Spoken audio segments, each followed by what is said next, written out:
हस्तिनापुर का महल खुशी के उत्सव से फूट रहा है। हवा में बैनर नृत्य कर रहे हैं। उत्सव के बीच दुर्योधन का जन्म एक लंबी छाया डालता है, जो अन्यथा सामंजस्यपूर्ण वातावरण में एक सूक्ष्म असंगति है। धृतराष्ट्र अकेले खड़े हैं। उनका चेहरा एक गहरी, अनकही निराशा से उकेरा गया है, जो आसपास के उल्लास के साथ तीव्र विरोधाभास दिखाता है। राज्य का उत्तराधिकार अधर में लटका हुआ है। उत्सव की सतह के नीचे एक मौन तनाव है। भव्य महल कक्ष में युवा दुर्योधन भीष्म और द्रोण की सतर्क निगाहों में अपने चचेरे भाइयों पांडवों के साथ प्रशिक्षण लेते हैं। दुर्योधन का ध्यान तब और तेज हो जाता है जब वह भीष्म और द्रोण को देखता है। उसकी भौहें बढ़ती हुई असंतोष से सिकुड़ जाती हैं। दुर्योधन के भीतर अन्याय की एक चिंगारी भड़क उठती है, क्योंकि वह पांडवों के प्रति कथित पक्षपात को देखता है। दुर्योधन के हृदय में द्वेष के बीज अंकुरित होते हैं, जो प्रतिद्वंद्विता और महत्वाकांक्षा की बढ़ती भावना को बढ़ावा देते हैं। मध्यम रोशनी वाले कक्षों में दुर्योधन चालाक शकुनी से सलाह लेता है। उनकी चेहरों पर छाया नाचती है। शकुनी बेतहाशा इशारा करते हैं। उनकी आंखें कूटनीतिक इरादे से चमक रही हैं, क्योंकि वह दुर्योधन को कूटनीति और धोखे की कलाओं में शिक्षित करना शुरू करते हैं। शकुनी की आवाज कक्ष में गूंजती है, महत्वाकांक्षा और प्रतिद्वंद्विता का जाल बुनती है। दुर्योधन, तुम्हें पांडवों के खिलाफ अपने अधिकारों के लिए लड़ना होगा, शकुनी ने अपने तीखे शब्दों में कहा। कभी मत भूलो कि तुम्हारा अधिकार क्या है, शकुनी फुसफुसाते हैं। दुर्योधन के मन में हकदारी और संघर्ष के बीज बोते हैं। अथक सूर्य के नीचे दुर्योधन और भीम एक कुश्ती मैच में भिड़ते हैं। उनकी चालें तेज और शक्तिशाली हैं। भीम ने वर्चस्व हासिल किया। उसकी मांसपेशियां तनावग्रस्त थीं, क्योंकि उसने दुर्योधन को परास्त कर दिया। दुर्योधन जमीन पर गिरता है। प्रभाव उसकी हार को दर्शाता है। भीम की मुस्कुराहट दुर्योधन पर मंडराते हुए विजय की एक दृश्य अभिव्यक्ति है। अपमानित और पराजित दुर्योधन का हृदय प्रतिशोध की इच्छा से जल रहा है। वह इस सार्वजनिक अपमान का बदला लेने की प्रतिज्ञा करता है। खचाखच भरे सभागार के अंदर द्रौपदी की आवाज चुप्पी को चीरती है तो प्रत्याशा भारी हो जाती है। उसकी आंखें अवज्ञा से धधक रही हैं, क्योंकि वह दुर्योधन को एक तीखे घोषणा के साथ सीधे चुनौती देती है। अंधे का पुत्र अंधा ही होता है। द्रौपदी के वचनों से दुर्योधन साफ तौर पर लड़खड़ा जाता है। उसका चेहरा क्रोध और अपमान के मिश्रण से विकृत हो जाता है। उसने अपनी मुट्ठियों को कसकर अपनी बगल में भींच लिया। बदला लेने की एक मौन प्रतिज्ञा उसके दिल में जम गई। दुर्योधन के अपमान के कारण हवा में एक अनकही तनाव छा जाता है और उसका संकल्प गहरा होता जाता है। मंद रोशनी वाले जुआघर में शकुनी और दुर्योधन पांडवों के सामने हैं। हाथ में पासा है। तनाव हवा में भारी लटका हुआ है। शकुनी की चालाक हेरफेर खेल को झुकाना शुरू कर देती है, क्योंकि युधिष्ठिर नुकसान में अपनी गिरावट शुरू करते हैं। हर बार पासे फेंकने पर युधिष्ठिर और अधिक हारते हैं। उनकी निराशा बढ़ती जाती है, क्योंकि उनकी संपत्ति उनसे दूर होती जाती है। पूरी तरह से नग्न पांडवों के चेहरे अपनी हार के कुचलने वाले बोझ और अन्याय के कड़वे स्वाद को दर्शाते हैं। विशाल सभा कक्ष में दुर्योधन का अंधकारमय आदेश क्रूर अधिकार के साथ गूंजता है। द्रौपदी असहाय खई है। उसकी गरिमा चुपचाप बैठे दरबार के सामने खतरे में है। भीष्म चुपचाप बैठे हैं। उनका चेहरा अन्याय के सामने कुछ भी व्यक्त नहीं कर रहा है। द्रोण और विदुर निष्क्रिय बने रहते हैं। उनकी चुप्पी दुर्योधन के विश्वास को और गहरा कर देती है। घने जंगल में पांडव भटकते हैं। उनके चारों ओर छायाएं नाचती हैं। प्रकृति उन लोगों को रहस्य बताती है जो सुनते हैं, फिर भी उनका मार्ग अनिश्चित रहता है। दुर्योधन अपनी जीत का जश्न मनाता है। पांडवों के दुर्भाग्य में आनंदित होता है, हालांकि उसे थोड़ा ही पता है कि उसके कार्यों के भविष्य में विनाशकारी परिणाम होंगे। भव्य महल के कक्ष में दुर्योधन द्वारा एक महान सम्मान प्रदान करने की तैयारी के साथ उत्सुकता भारी है। कर्ण विनम्रतापूर्वक दुर्योधन के सामने झुकता है। भाग्य का भार उस पर दबा हुआ है। शान से दुर्योधन कर्ण को अंग देश के राजा की उपाधि प्रदान करता है, जो हमेशा के लिए भाग्य के मार्ग को बदल देती है। कर्ण गंभीर कृतज्ञता के साथ सम्मान स्वीकार करते हैं। उनकी आवाज अटूट निष्ठा के साथ गूंजती है। मैं आपके प्रति अपनी अटूट निष्ठा का संकल्प लेता हूं दुर्योधन, मैं हमेशा आपका ऋणी रहूंगा। कर्ण ने आगामी संघर्ष में अपनी निष्ठा की प्रतिज्ञा करते हुए कक्ष में एक प्रतिज्ञा गूंजती है। मैं पांडवों के खिलाफ युद्ध में तुम्हारे साथ खड़ा रहने की प्रतिज्ञा करता हूं। कर्ण और दुर्योधन के बीच बंधन को मजबूत होते देख दरबारी विस्मय और जिज्ञासा के मिश्रण से भरे भावों के साथ देख रहे हैं। कुरुक्षेत्र के मैदान में युद्ध की प्रस्तावना तैयारी के साथ शुरू होती है।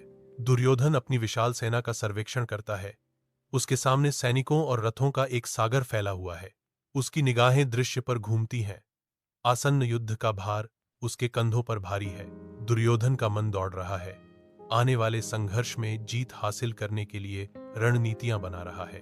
कुरुक्षेत्र के युद्ध क्षेत्र में सेनाओं का टकराव शुरू होता है। संघर्ष का एक बवंडर शुरू होता है।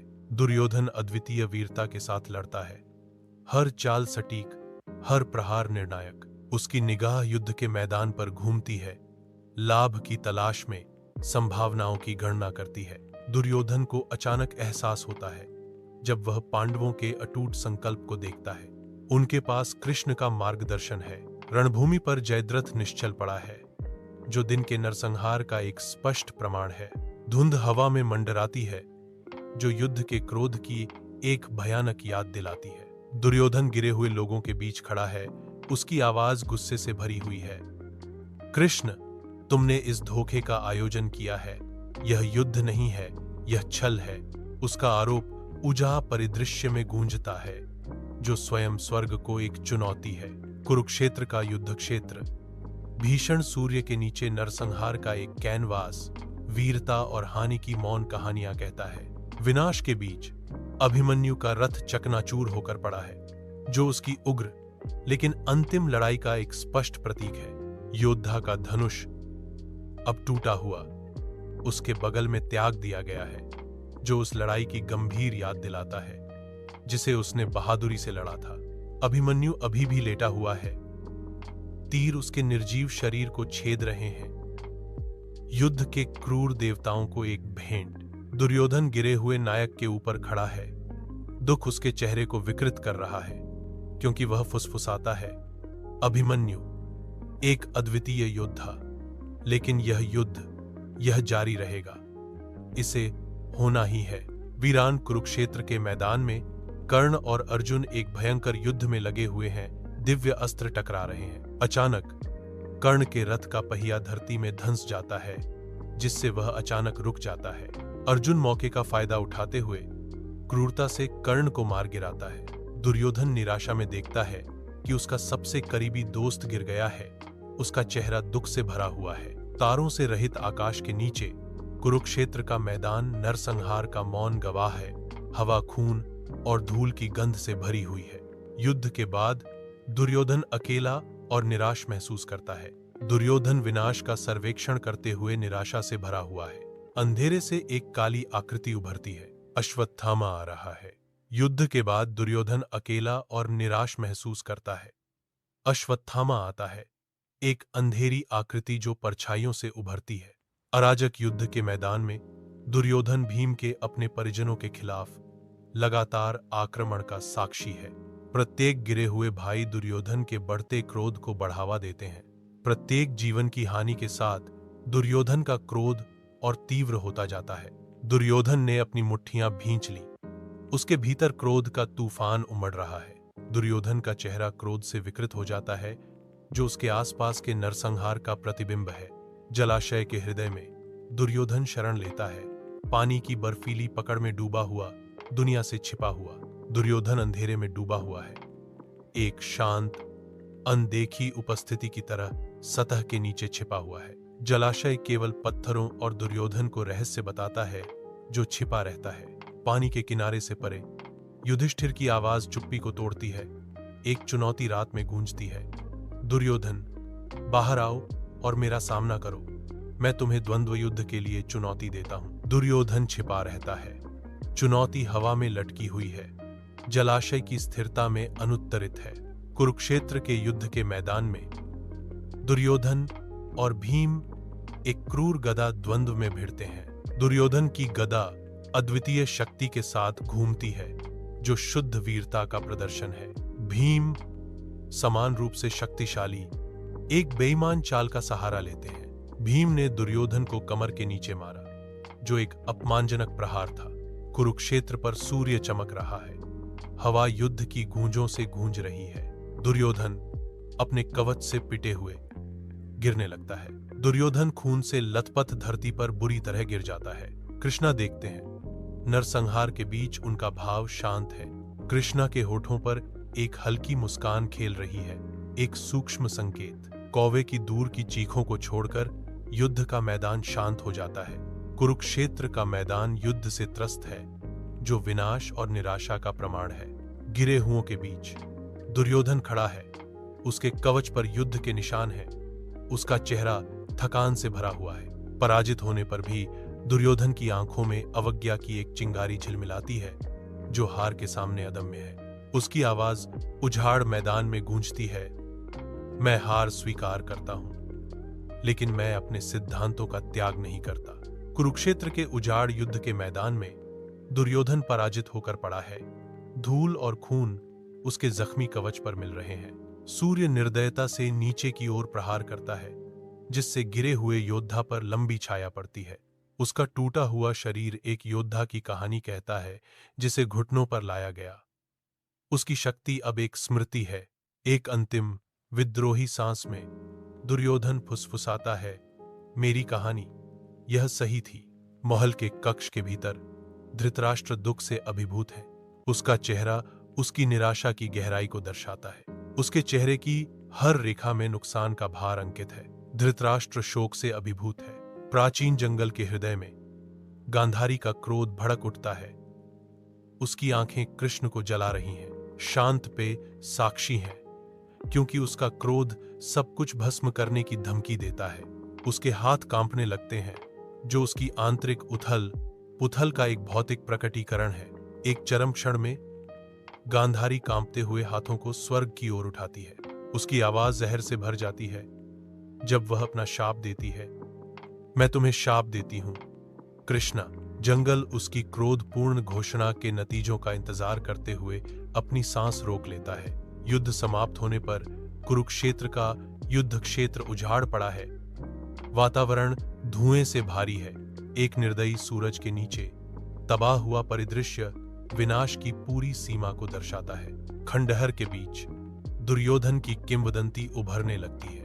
मृत्यु की गंध अभी भी बनी हुई है, जो संघर्ष में खोए हुए जीवन की एक कठोर याद दिलाती है। सूर्य अस्त होते हुए योद्धाओं पर लंबी छाया डालता है। उनकी कहानियां अब समय के इतिहास में अंकित हैं। कुरुक्षेत्र की राख से दुर्योधन की गाथा किंवदंती में बदल जाती है। दुर्योधन की एक अकेले योद्धा की महाकाव्य कहानी खुलनी शुरू होती है।